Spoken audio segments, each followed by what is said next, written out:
درود پاک پڑھ لیں۔ اللہم صلی علی سیدنا و مولانا محمد النبی الامی وعلی آلہ واصحابہ وبارک وسلم۔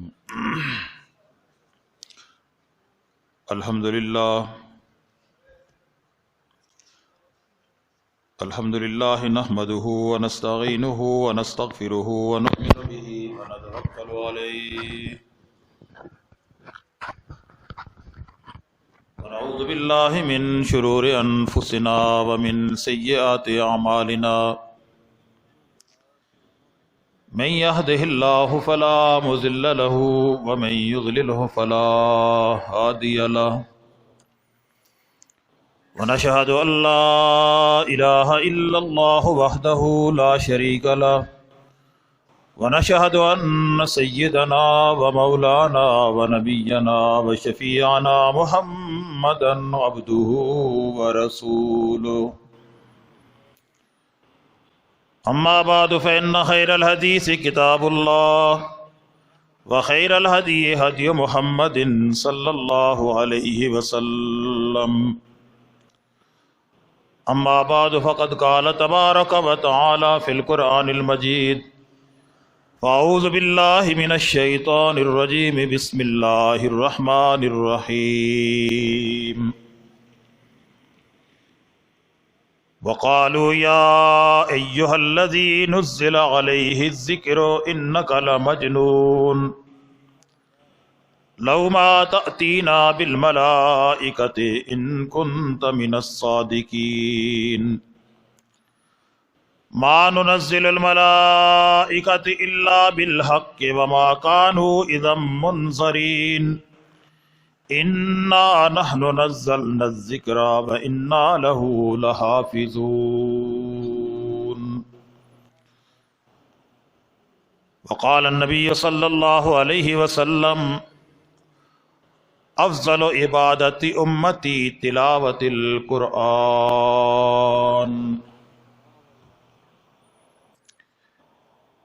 اے خاصان رسل وقت دعا ہے،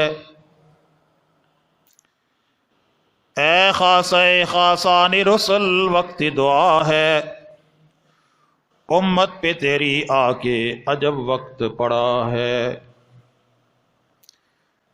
جو دین بڑی شان سے نکلا تھا وطن سے، پردیس میں وہ آج غریب الغربا ہے۔ وہ دین ہوئی بزم جہاں جس سے چراغاں، اب اس کی مجلس میں بتی ہے نہ دیا ہے۔ وہ دین جو تفرقے اقوام کے آیا تھا مٹانے، اس دین میں خود تفرقہ اب آ کے پڑا ہے۔ جو کچھ ہیں وہ سب اپنے ہی ہاتھوں کے ہیں کرتوت، شکوہ ہے زمانے سے نہ قسمت کا گلہ ہے۔ فریاد ہے اے کشتی امت کے نگہباں، فریاد ہے اے کشتی امت کے نگہباں، بیڑا یہ تباہی کے قریب آن لگا ہے۔ حاضرین محترم، بزرگان دین و برادران اہل سنت والجماعت،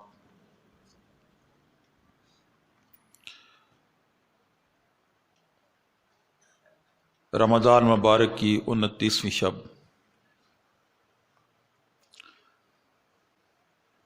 ممکن ہے کہ اس رمضان کی یہ آخری شب ہو۔ گویا وہ مہمان جو 1 ماہ قبل ہمارے پاس آیا تھا، آج وہ رخصت ہونے کے لیے تیاری کر رہا ہے۔ الحمدللہ ثم الحمدللہ،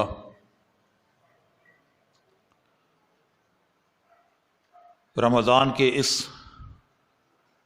بابرکت مہینے میں ہم اہل سنت والجماعت بلکسر کی تمام مساجد میں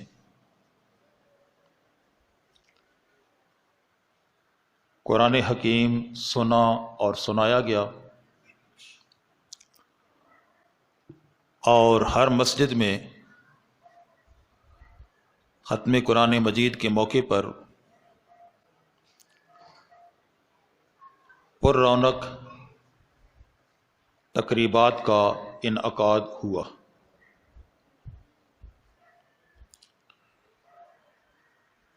جن میں اہل محلہ نے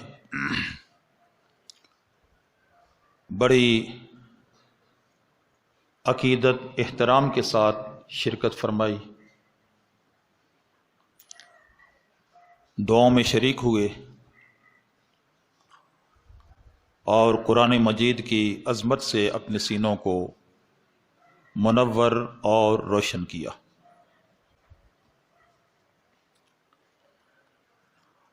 آج بھی میں آپ تمام حضرات کا مشکور و ممنون ہوں، اور آپ کے لیے دست بدعا ہوں اللہ کے حضور کہ رب ذوالجلال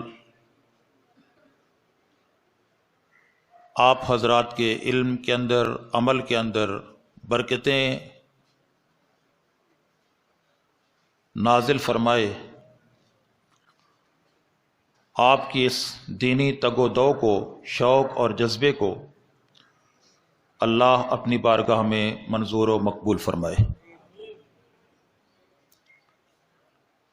میں دیکھتا رہا کہ ہر اجتماع میں بڑے شوق سے دور دور سے تمام مساجد سے نوجوان اور بچے پورے انہماک سے شرکت فرماتے رہے۔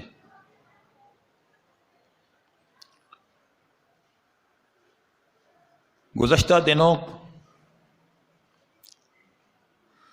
ترکی کے کسی ایک زعماء میں سے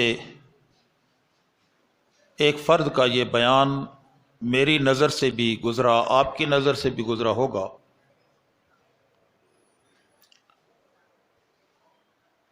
کہ انہوں نے یہ کہا تھا کہ جس مسجد اور مرکز کی جماعت ہو رہی ہو، نماز ہو رہی ہو اور پیچھے بچوں کا شور نہ ہو تو ان کا مستقبل خطرے میں ہے۔ جماعت ہو رہی ہو، پیچھے بچوں کا شور ہو تو ان کا مستقبل محفوظ ہے۔ کیا مقصد ہے کہ آنے والی نسل جنہوں نے مستقبل میں جماعت کی، مراکز کی، مساجد کی باغ دوڑ سنبھالنی ہے، آج وہ اس کے لیے تیار نہیں ہوں گے، دلچسپی نہیں لیں گے، تو کل بھی وہ اس سے لا تعلق رہیں گے۔ اس لیے میں ضروری سمجھتا ہوں تمام اہل محلہ جو بھی تشریف لائے ہوئے ہیں کہ اپنی مساجد میں بچوں کو اور آنے والی نسلوں کو زیادہ سے زیادہ شرکت کے مواقع فراہم کریں، تاکہ ہمارا مستقبل محفوظ ہو، محفوظ ہاتھوں میں ہو، آنے والی نسلوں کو پتہ ہو کہ ہم نے کیا کرنا ہے اور کیسے کرنا ہے۔ ان چند تمہیدی باتوں کے بعد الحمدللہ آج اس مرکز میں نماز تراویح کے دوران پڑھے گئے قرآن مجید کی تکمیل ہوئی ہے، اور یہ تکمیل قرآن کہیں، ختم قرآن کہیں، اس کی بابرکت تقریب انعقاد پذیر ہے۔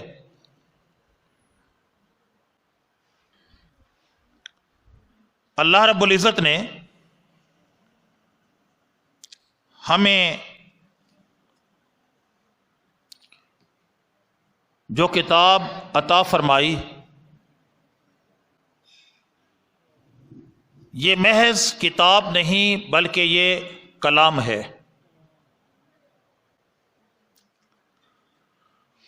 اور کلام کی عظمت متکلم سے ہوتی ہے. جیسا جس پائے کا متکلم ہو، جس عظمت اور شان کا متکلم ہو، بات کرنے والا ہو، اسی شان اور اسی عظمت کی بات ہوتی ہے، کلام ہوتا ہے.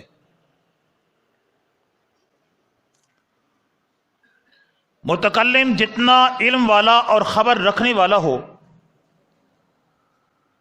اس کی بات اتنی ہی عالمانہ اور باخبر ہوگی. متکلم جتنی فہم و فراست اور دانش کا مالک ہوگا، اس کی گفتگو میں اتنا ہی فہم اور دانش مندی ہوگی. متکلم کا جو منصب اور مقام ہوگا، اتنا ہی اس کے کلام کے اندر وزن ہوگا. تو چونکہ یہ کلام مجید جس کو قرآن حکیم کہتے ہیں، الذکر کہتے ہیں، الکتاب کہتے ہیں، الشفا کہتے ہیں، الہدا کہتے ہیں، منزل من اللہ کہتے ہیں، کتاب مبین کہتے ہیں، کتاب حکیم کہتے ہیں، کتاب عظیم کہتے ہیں. یہ کلام اور یہ کتاب جس ذات باری تعالیٰ کا ہے، وہ صرف عظمت والا نہیں، بلکہ وہ تو اپنی مخلوق کے اندر عظمتوں کو بانٹنے والا ہے، تقسیم کرنے والا ہے. اس خداوند ذوالجلال کی عظمت اور علو شان کا ایک انسان کیسے اندازہ کر سکتا ہے کہ جس ذات اقدس کا وجود بھی موجود نہیں، جس ذات اقدس کا وجود بھی موجود نہیں، وجود اور جسم سے اللہ کی ذات پاک ہے،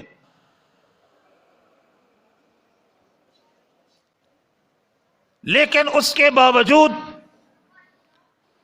تمام کائنات کو اس نے پیدا کیا اور تمام کائنات پر محیط ہے اس کی ذات. اس ذات باری کا وجود اور جسم اقدس نہیں، اس لیے کہ جس کا جسم ہوتا ہے، جس کا وجود ہوتا ہے، جس چیز کا، وہ چیز ایک جگہ کے اوپر موجود رہتی ہے، موجود ہوتی ہے. تو اللہ کی ذات پورے اس عالم کے اندر موجود ذات ہے، اس لیے وہ ذات باضابطہ وجود نہیں رکھتی. نہیں اس ذات نے اپنے رہنے کے لیے، اپنے بیٹھنے کے لیے، اپنے آرام کے لیے کسی جگہ کو متعین کیا، کیونکہ وہ تو ایسی ذات ہے کہ جس کو نہ کسی مقام پر بیٹھنے کی ضرورت ہے. وہ ذات تو ایسی ہے کہ جس کو اپنے آرام کے لیے کسی جگہ کی ضرورت نہیں، آرام کی ضرورت نہیں.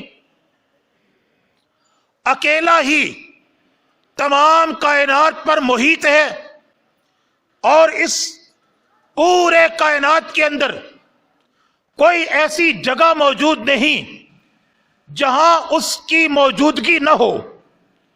سمندروں کی تہوں کے اندر بھی اللہ کی ذات کا وجود، اللہ کی ذات موجود ہے. جنگل بیابانوں کے اندر بھی اللہ کی ذات موجود ہے. زمین کے چپے چپے اور انچ انچ کے اوپر اللہ کی ذات موجود ہے. ہر بندے کے ساتھ اللہ کی ذات موجود ہے. زمین کے اندر تہوں تک چلے جائیں، جتنی گہرائی میں چلے جائیں، ہر جگہ اللہ کی ذات موجود ہے. فضاؤں کے اندر چلے جائیں، کوئی جگہ خالی نہیں جہاں اللہ کی ذات نہ ہو.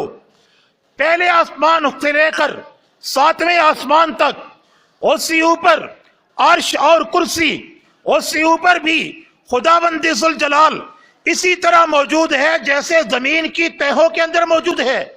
وہ تو ذات ایسی ذات ہے کہ انسانی عقل، انسانی سوچ اور انسانی اس عقل کے اندر اور سمجھ کے اندر آنے والی ذات نہیں ہے۔